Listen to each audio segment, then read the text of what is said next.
FBI Field Report. On January 21, 1953, Rustin was arrested by the police department in Pasadena, California, as a suspected sexual pervert. He was charged with lewd vagrancy and sentenced to 60 days in the county jail.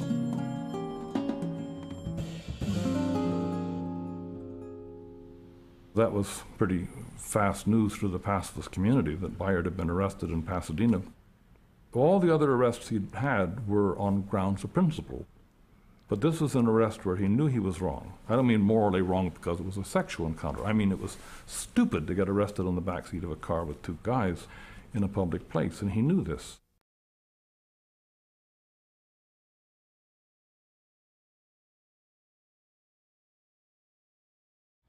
When I arrived in Montgomery, Dr. King had very limited notions about how nonviolent protests should be carried out. When I first got there, the leadership had Dr. King's home protected day and night by men not only with shotguns, but with pistols. What do you want? I'm here to see Dr. King. Nelson, who is it? Good evening, Mrs. King. Bayard Rustin. Bayard Rustin. Excuse me. Well, if Bayard Rustin is here, then I guess we've arrived. Dr. King, I'm gonna be blunt. You're straying from the principles of nonviolence. In what way? You're the leader of a nonviolent movement, and yet you have guns in your home and these armed guards outside. Let me ask you something, Mr. Rustin. Would you risk your family for a tactic? Nonviolence is not a tactic. Would you risk your family? Nonviolence is an ideology. I have It's an a obligation movement, a way to of protect my life. family and It's a defend my religion. home. Well, the guns don't make me feel any safer. Bayard was to him like an older brother. Martin Luther King was 25 years old. And he didn't have the history and the experience that Bayard shared with him. Bayard was somebody that could talk with him on his own intellectual level and help him think through the political and social and moral dilemmas that he was facing.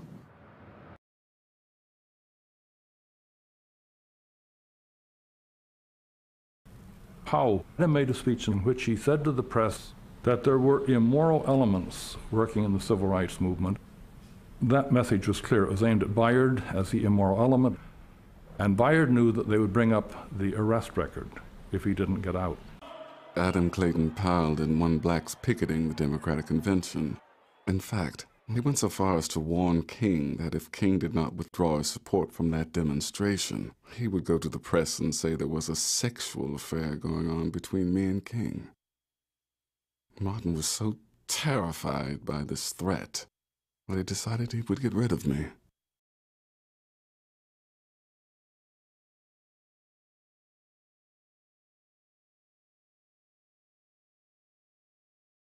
Over me, and before I'd be a slave. 25, 30 years ago, the barometer of human rights in the United States were black people. That is no longer true. The barometer for judging the character of people in regard to human rights is now those who consider themselves gay, homosexual, lesbian.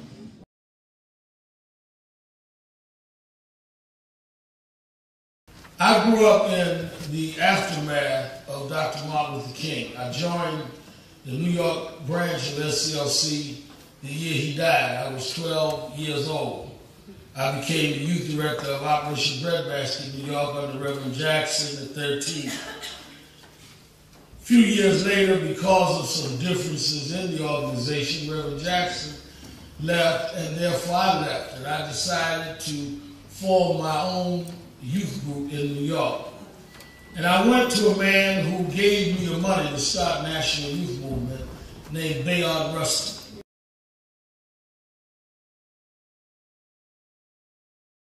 And Bayard Rustin gave me the funds.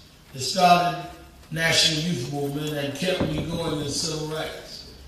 As I got to know Mr. Rustin, I got to know the history of how this ingenious and brilliant organizer and tactician had been with Dr. King as a chief strategist and tactician going back to Montgomery. But because of his being a homosexual, the FBI and others tried to morally blackmail Dr. King into shunning Bayard Rustin. And because of some of the homophobia in the church, try and isolate him.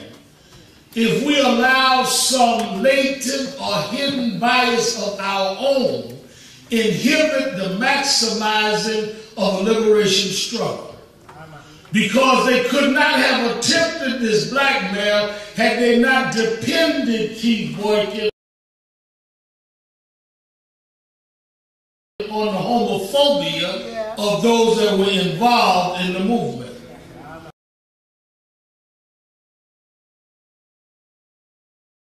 If there had not been homophobia, it would not even have been an issue.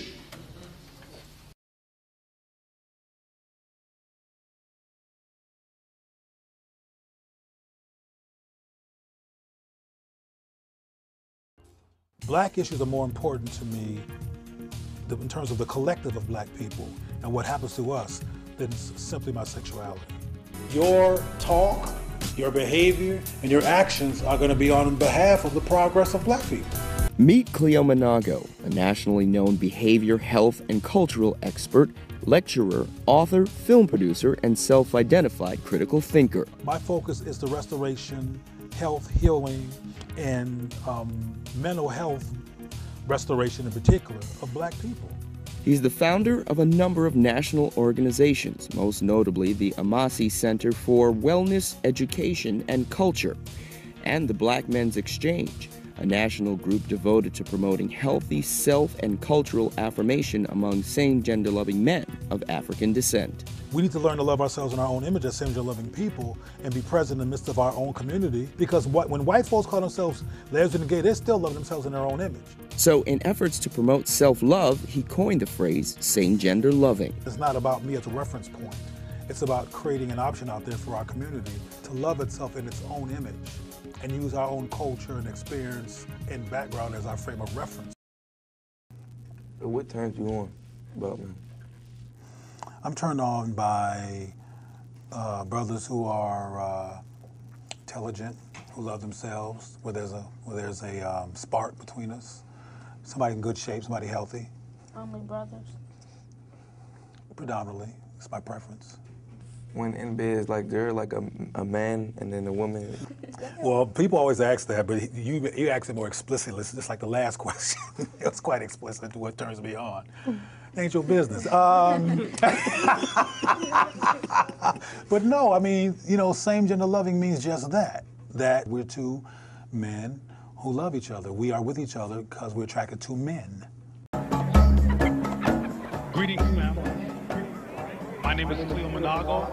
I'm the founder of the Black Men's Exchange in New York, Harlem, Los Angeles, and Atlanta. That we're here is a clear sign that the Honorable Minister Louis Farrakhan was very serious about inclusion. So I'm here to bring the perspective of a black man who's a same-gender loving black man. And these brothers on my side are part of the organization as well, and there's many of us out in the audience. That I'm up here indicates that the minister was very serious about us all coming together finally. I too am often called a black nationalist.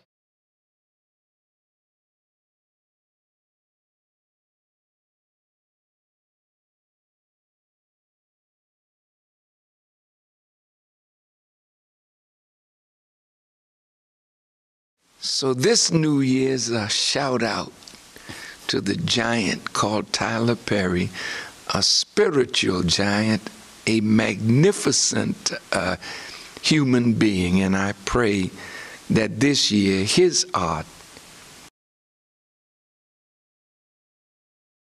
his greatness will shine even more in healing our people through mass projection of drama through film and plays. Look, I was talking with a sister one day, and she mentioned one of my ministers.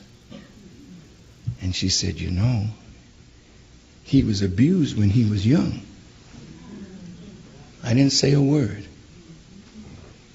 But when she said that, I brought him up in my mind and I looked at him.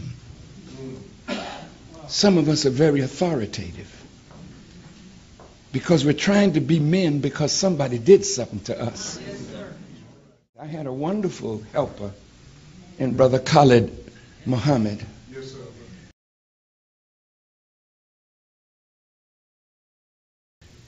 I met him as a student at Dillard University in Louisiana. He didn't have the best relationship with his mother. He was in foster homes, and only God knows what happens to our children when they're in these places. And so he always felt that he had to be more macho than anybody else.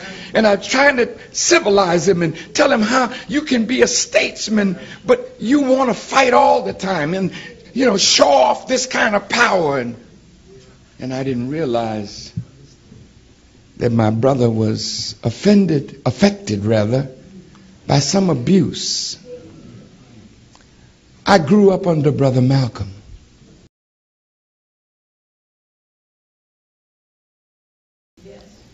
He was my mentor. Malcolm had a problem with women. And if you read his autobiography and you read the latest book by Manning Marable,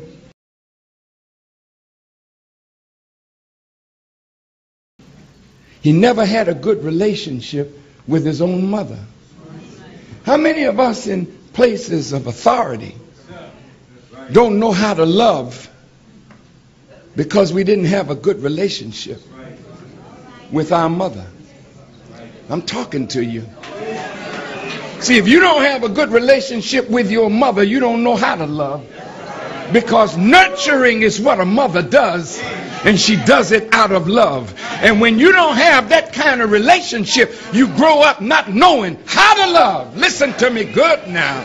Because if you're going to be a true Christian, the love of God has to be at the root of your words, the root of your actions. But when you don't know your mother and don't love your mother, you can't love nobody else. So nature makes you want a woman, but without love you don't know what to do with a woman after you get her. Look, we're sick people now. I'm talking about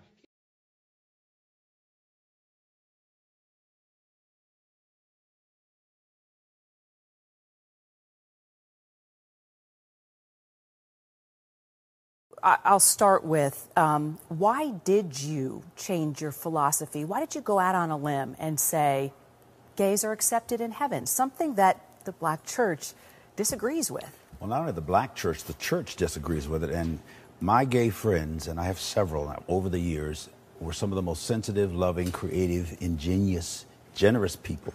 Some are members of my family. What would we do if Eddie Long really was involved in these relationships? Jamal says the bishop began a slow sexual seduction, which became intimate and more intense after the young boys became of legal age. He says at one time he loved Bishop Eddie Long, but he can't escape the nightmare of what he says Long did to him as a young man. I cannot get the sound of his voice out of my head, and I cannot forget the smell of his cologne. And I cannot forget the way that he made me cry many nights when I drove in his cars on the way home, not able to take enough showers to wipe the smell of him off of my body. And then what do? Do we throw him away? Do we castigate him? He's a prince of a preacher. He's really a prince of a person. He's a generous spirit. He's an incredible worker in this city. What if he does come forward, Bishop, and say, I told you I wasn't a perfect man, and I've been struggling with this issue. And he does say that he's gay. What if this story changes? How will you deal with that? Will you accept him? Will you embrace him? How would you counsel him as his friend? Well, I would put my arms around him like he did me and say, we will do you right. Those who really love the church and love Bishop will gather around him apostolically to embrace him and to let him talk to us. Why is it so unacceptable to be a black man and to be gay and to lead a flock? Why is it so taboo? Well, first of all, it's not just biblical. I mean, there's a cultural of feeling course. here. Yeah, this is a wake-up call. Until the church, black or otherwise, confronts, not combats, confronts this issue of human sexuality and homosexuality, which is not going away. Homosexuals and homosexuality is not going away. If every gay person in our churches left, or those who have an orientation or a preference or an inclination or fantasy, if everyone left, we wouldn't have a church.